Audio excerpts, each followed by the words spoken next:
Welcome to the designer's room where we go beyond the lash line.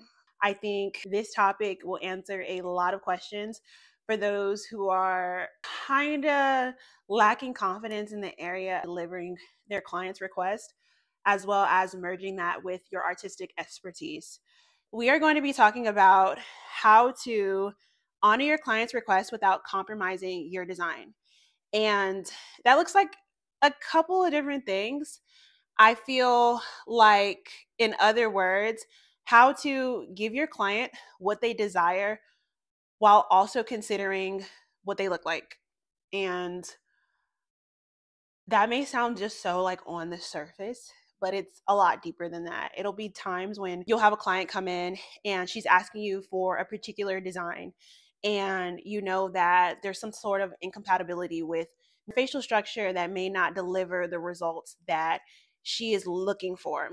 And that's a tug of war in itself, on top of the fact that when said client receives what it is that she exactly asked for, it's not giving the effect that she had intended to.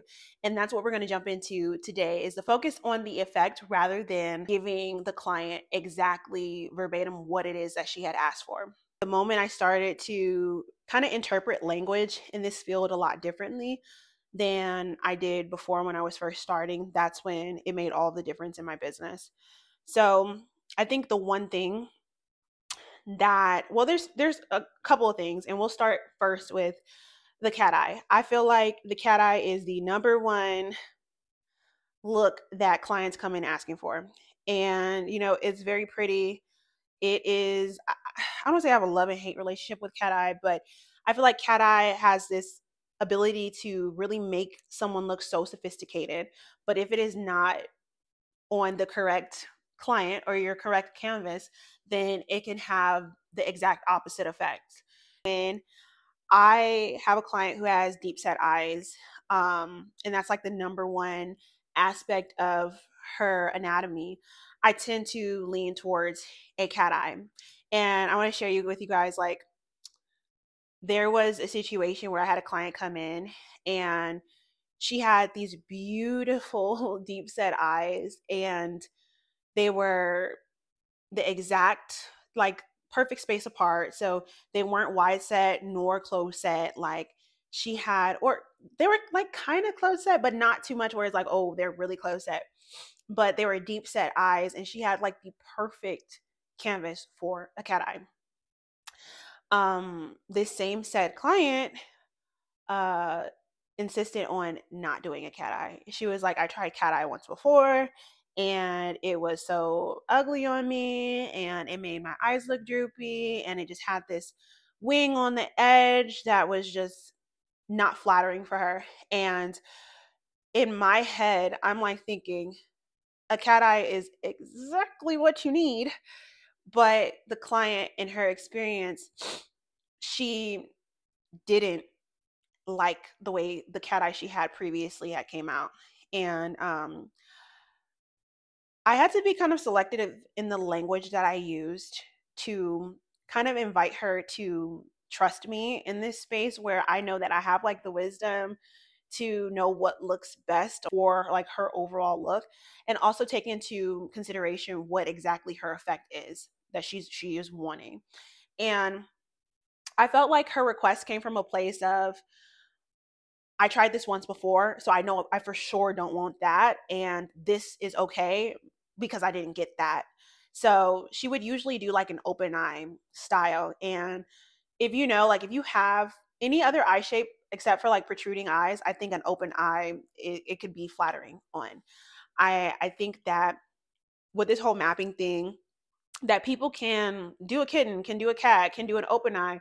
And I think open eye is one of those lash maps where you can't really go wrong if you do an open eye. So she knew for a fact that open eye didn't give her like the effect of what the cat eye did. So she strayed far away from the cat eye and she just kind of settled on an open eye.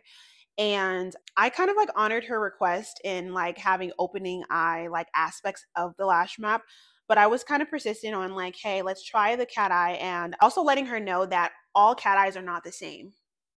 I feel like that's why I say I have a love-hate relationship with cat eyes, because of the simple fact that I've seen cat eyes myself that don't look the most flattering on said client because of the certain curls that were used, maybe the certain diameter, maybe the certain types of lashes. Like it was more overwhelming than it was sophisticating. And that is, I don't want to say a pet peeve of mine, but it's just like, oh my God, this would be so amazing. Like this cat eye would be so amazing if certain curls were used.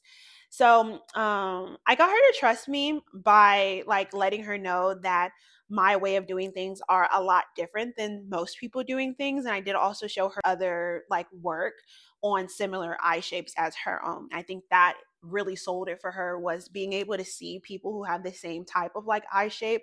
I know two clients, or no two clients are the same, but to have another client who has deep set eyes who was able to pull this off, and it gave them such a beautiful transformation. She had more confidence in my expertise to deliver exactly what it is she was looking for, and not necessarily the effect that she had prior to. And another important thing was to ask her, what about the cat eye before did she not like? And she said that they were just curled at the end, like super curled at the end, kind of like hanging off. And that's one thing with my cat eyes that are different. If you've invested in the ebook, you know my cat eyes tend to be more like soft with more relaxed curls. So that was just another difference, which I pointed out to her too, that my cat eyes are very soft and they look like a feather opposed to kind of just like a curled wing. And slowly but surely, she was able to kind of put her guard down and like trust me with the design to be able to deliver exactly what she was wanting. She just wanted to have a lash style that made her feel like an elevated version of herself. And I promised to not combat her features with a lash map that was going to do anything that was going to unflatter her look. So, long story short, I was able to deliver a lash design that she absolutely loved. When she seen it after I was done, she like was like, "Wow, I've never seen myself like this before." Like she was like looking in the mirror like constantly like this is me. Like I was like, "Yeah, girl, that's you. That's you. That's you. That's you. That's you, girl." And I'm so happy that she was able to trust me, and she even asked for that lash map to be used for her wedding. She like was like, "I like this style on me. Like this is it." She said, "I've never had lashes like this before. I've never had a lash design like this that flattered my look more than taken away my look." And I was like, wow. And she settled for more than just okay with the open eyes. She was able to have confidence in what made her look more elevated and enhanced her features. So that is just the power of honoring your client's requests, but also picking up on certain language that they use to know what to use and what not to use. Like extra curled towards the ends gave me the indicator that maybe a D curl or a DD curl was used towards the end of her eyes, and it was just unflattering. Whereas on my ends, I typically like to use BJC curls. Those are my like go-to Trinity curls, if you would. And completely night and day effects as well. So that's also something to like consider to when you have a client who is telling you like they want something, but something else would look a lot better. Next, my next quote with cat eyes, kind of, since we're already talking about cat eyes, is I feel like when clients come in looking for cat eyes, it's just that they haven't had experience with other lash maps, really. So like I feel like when you go into the drugstore, you're going to go get a strip lash. 9 times out of 10 is either a open eye lash map or a cat eye, one of the two. And I think people gravitate towards the cat eye because it has the most dramatic effect versus the open eye, which is just like more awake, right? I can actually say my case study with a mentee of mine where she has a client who comes in consistently saying she wants a cat eye, and she does this motion like, I want this, like, and I see this a lot in this industry. It's just a lot of just like putting your hands by your face and going backwards. And it's like, as a lash designer, you know that a cat eye is not the only map that will give you this like pullback effect that a lot of clients may come in and ask for. So immediately when I had seen what my mentee had did on her, like a cat eye, I was like, this is not compatible with her facial structure. And my mentee let me know that she is very persistent on, this is what I want. Like, I want a cat eye. Like, I want this like kind of effect. And I had to also educate my mentee on like the fact that certain language, like I said, is being used. And when you hear certain language, it's best to use your wisdom as a lash designer to kind of come in and like funnel or filter what your client is actually asking for. So that can be like, when she shows you an inspiration picture, ask her what about this is making her drawn to it. So she liked the cat eye because it did like this effect. It was like more, it snatched. So when the client has wide set eyes, I tend to I tend to gravitate further from like a cat eye and more towards like maybe an open eye to bring the eyes together more, or a kitten eye to satisfy like that cat eye request, which I then told my mentee to do. A kitten eye will satisfy her request for that sultry, like lifted look, because you know the cat eye, the longest length is kind of off from the edge, but not all the way towards the edge. It kind of then dramatically drops down some lengths to avoid that drooping effect towards the end if your eyes are incompatible with the lash map, but also it will not make her eyes look even further apart. I feel like with wide set eyes, when you do a cat eye on wide set eyes, it runs the risk of affecting the entire anatomy of the face. And that means like it makes her eyes look even further apart, which can be not as flattering. So my mentee went ahead and actually implemented a kitten eye on her with the client's approval, and kind of just explaining the way I explained to her. She was able to relay that to her client using the correct language, and her client ultimately trusted her to deliver a lash map that was more suitable for her. And in the end, she absolutely loved it. She loved the way it made her feel. She loved the way it made her look. And I was like, that's a win, win, win, win, win for me. Like, that's amazing. The goal is to satisfy your client's desires, yes. At the same time, give them what they may not even know that they've been looking for, if that makes sense. Like, you never know until you try it. You never know that it gets better than this. Like, you may settle for one thing and it's like, okay, this is okay, but what if you can do something more to make them feel even more better about themselves, or make them feel even more beautiful? Another thing that I feel like really important to talk about is the fact that, you know, sometimes clients will come in with a picture of someone's full face and say, I want this. And a lot of the times when clients come in with photos from someone else, especially when it's a full face photo or something that's not really just zoomed in on the lashes, that they may want to look like that person opposed to have the lashes that that person has. And I feel like when Kylie Jenner and like Kim Kardashian, like when the Kylie Cosmetics and all that other stuff like came out, that a lot of girls were coming in with photos of Kim Kardashian, photos of like Kylie Jenner, like, oh, I really want like my lashes like this.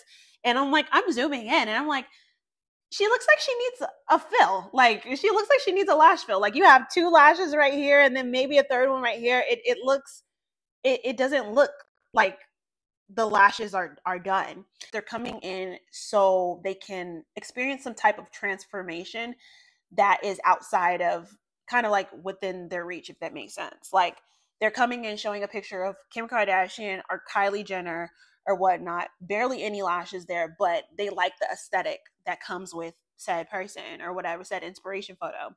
So that's another thing too.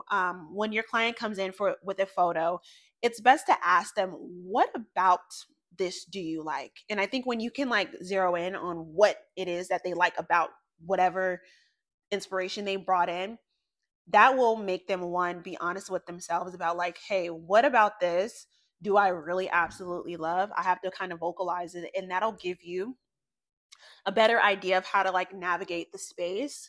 You let your client kind of like guide you through their language so you can look in your like little lash designer arsenal for the language that matches. It's kind of like when you're matching like words, like you're matching words. Have you have ever seen like those those little like games or whatnot, or like when you were in school, like matching like and to and yes to yes or whatever.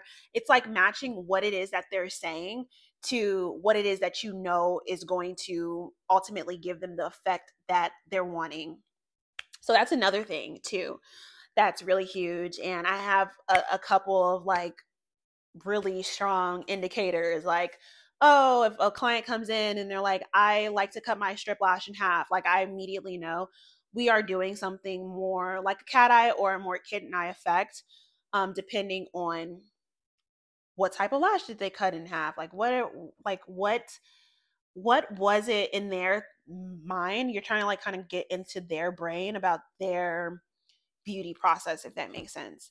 So that's how you make your client feel understood and seen, and you're able to honor their request, also while matching it with your artistic expertise. And like I said, showing them before and after pictures of other clients that you may have done in the past really helps them to build trust in your artistry, which is absolutely everything. In the field of beauty, I think we don't always emphasize just how much someone has to trust you with their beauty services. Like, it is a lot for someone to come in and be like, I want you to put this on my face, and I trust you to make me look better than what I did when I walked in here. And if you do anything less than that, then it's like, what was the point? Like, I kind of paid money to look bad and feel bad about myself. And you never want your client to feel like that. So yes, honor their requests, but at the same time, match what you know as an artist to what it is that they're asking for, so you can be able to produce a outcome where your client feels and looks great. I think the last thing that I'm going to say is just be mindful of, the words that you use. Try to be delicate in the language that you choose when discussing features. Like, there's been times where, like, with wide set eyes, like people feel like, oh, they look kind of weird, like, or like, you don't want to say things like that. You want to be mindful of the fact that no two people look like, one, and two, beauty isn't everyone. I genuinely believe that. So when you're using certain words or certain language to describe features, be very delicate in the way that you speak. Like, you always want to come from a wisdom standpoint rather than some like emotional filled words. Like, almond eyes sound way better than regular eyes, because what's a regular eye? Like, round prominent eyes sounds a lot better than you look like startled all the time. Like, like, you have to be very conscious about the language that you use when you are in this field. Again, this is how you build trust with your clients. This is how you build loyalty with your clients, and ultimately, this is how you get your clients to trust you and want to continue to come back to you. I feel like we touched base on a lot of like great things, and I hope that this video really helped you be able to meet your client like in the middle of where your wisdom as well as what they want kind of mesh in that sweet spot that a lot of clients as well as you as an artist will appreciate. So, yes, if this helped you at all, please like, comment, and share. And let's discuss in the comments maybe some of your mapping experiences in the past. And I look forward to meeting you again in the designer's room. Bye.